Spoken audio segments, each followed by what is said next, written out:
حیفە توی مسلمان ئەم خاصڵەتە تیاوێ کە خۆ پێغەمبەرمان صلی الله عليه وسلم سوێنیان لەباری خواردووە کەواتە بابەتەکە زۆر گرنگە و مەترسیداریشە لەسەر ئیمان و ئاخیرەت دەکەوێ کەم بێیان زۆر بێت و ئاگاداری بی بەداخەوە خۆشەویستانم ئیمانی زۆرێک لە مسلمانان ئێستا گەیشتوێتە ئەو ڕادەی کاتێ بابەتێکی شەرعی بوو باسەکەی یەژی قال الله قال رسول الله صلى الله عليه وسلم ئەم بابەتە حرامە ئەو بەڵگەی قورآنە ئەو بەڵگەی سنەتی صحیحی پێغەمبەرمان صلى الله عليه وسلم زوو قەناعەت ناکە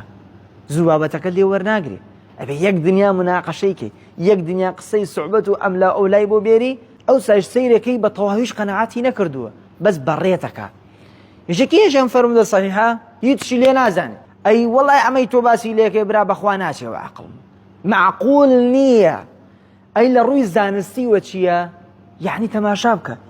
ئیمان وانیەتەرە ها ئەمە خەلەلێکی گەورەیە لە ئیمانی هەر کەسا بێ معقولە مسلمان ئیمانەکەی بگەیەتە ئەو ڕادەیەی ئەگەر پێی بێژی توێژینەوەیەکی ئیسپانی و ئەمریکی و بریتانی وای وتووە فڵانشت وایە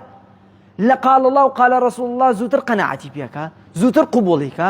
ئەم بەڕاستی خەلەلێکی گەورەیە پێغەمبەرمان صلی الله عليه وسلم سوێنی خواردووە والله لا تدخلوا الجنة سوێن بەخوا مسلمانان ناڕۆنە باشتون حتى تؤمنوا حتى وەکو بەتەواوی ئیمان بەخوا و پێغەمبەر و شەرعەکەی نێنن ثم لا يجدوا في أنفسهم حرج مما قضيت ويسلموا تسليما أيوة بطواوي تسليمي أمري خو بيغمبر صلى الله عليه وسلم ببي مناقشة كردن ببي رخنة كردن ببي دروزبوني قمان فلا وربك لا يؤمنون سوين بو خواهي أي محمد توي برسي إيماني عن طواو نابي بويا أكادار با تو مسلماني بيناسي إسلامتيكت بيتالله تسليمي أمري خواهو بيغمبر صلى الله عليه وسلم